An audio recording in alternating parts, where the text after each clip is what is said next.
اب سنیں تاریخ کہاں سے شروع ہو رہی ہے. بے آباد علاقہ، کوئی آبادی نہیں تھی. ایک قبیلہ آیا جو تجارت کے لیے کہیں کا سفر کر رہا تھا، چونکہ وہاں پر زمزم کا کنواں بھی تھا. تاریخ میں آپ کو پتہ ہے حضرت اسماعیل علیہ السلام کی ایڑیوں سے زمزم کا کنواں نکلا، اور وہ پانی کا سوتا چشمہ ایسا تھا کہ کنٹینیو جاری، بلکہ آج تک جاری ہے. تو ایک قبیلہ وہاں سے سفر کر رہا تھا جس کو قبیلہ بنو جرہم کہا جاتا ہے. وہ وہاں کی خوبصورتی کو دیکھ کر، وہاں کے پانی کی فراوانی کو دیکھ کر وہیں پڑاؤ ڈال لیے اور وہیں رہ گئے، بس گئے. یہ پہلا قبیلہ ہے جو مکہ میں آباد ہوا، قبیلہ بنو جرہم. پھر حضرت اسماعیل علیہ السلام نے اسی قبیلے کی ایک لڑکی سے شادی بھی فرمائی، اور حضرت اسماعیل علیہ السلام کے گھر میں 12 بیٹے پیدا ہوئے. آپ کی اولاد اب بڑھتی گئی. عرب سرزمین میں سب سے پہلی یہ نسل ہے، عرب کو آباد کرنے والی پہلی نسل اسماعیل علیہ السلام کی ہے. قبیلہ بنو جرہم کے ساتھ آپ آباد ہوئے مکہ مکرمہ میں.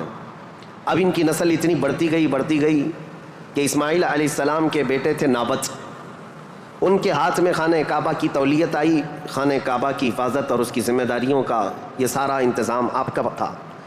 چند دنوں کے بعد پھر ایسا ہوا کہ قبیلہ بنو جرہم کے لوگوں نے، جو حضرت اسماعیل علیہ السلام کے سسرال تھے، خانہ کعبہ کی تولیت پر انہوں نے قبضہ کر لیا. اسماعیل علیہ السلام کی اولاد نے کوئی بھی ان کے ساتھ جھگڑا نہیں کیا، کسی بھی طرح کا برا برتاؤ نہیں کیا، کیونکہ ننیال کے تھے. تو کئی سالوں تک قبیلہ بنو جرہم کا خانہ کعبہ پر قبضہ باقی رہا، لیکن انہوں نے بدعنوانیاں شروع کر دیں.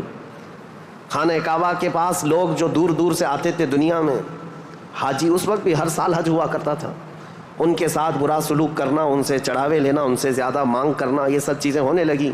تو پھر حضرت اسماعیل علیہ السلام کی اولاد نے دوبارہ خانہ کعبہ کی تولیت اپنے ذمے لے لی. تولیت کہتے ہیں ذمہ داری، جس سے متولی کہا جاتا ہے.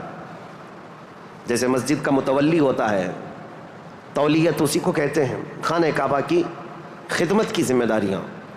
اب یہ زمانہ چلتا رہا. میں آپ کو پہلے یہ خاندانی معاملات بتا رہا ہوں، اس کے بعد پھر یہاں کے سیاسی حالات بھی بتاؤں، اور پھر مذہبی حالات بھی آپ کو بتاؤں، تاکہ اسلام کی تاریخ کو سمجھنے کے لیے اس کا بیک گراؤنڈ بھی سمجھنا بہت ضروری ہے. پس منظر کیا تھا یہ معلوم ہونا ضروری ہے.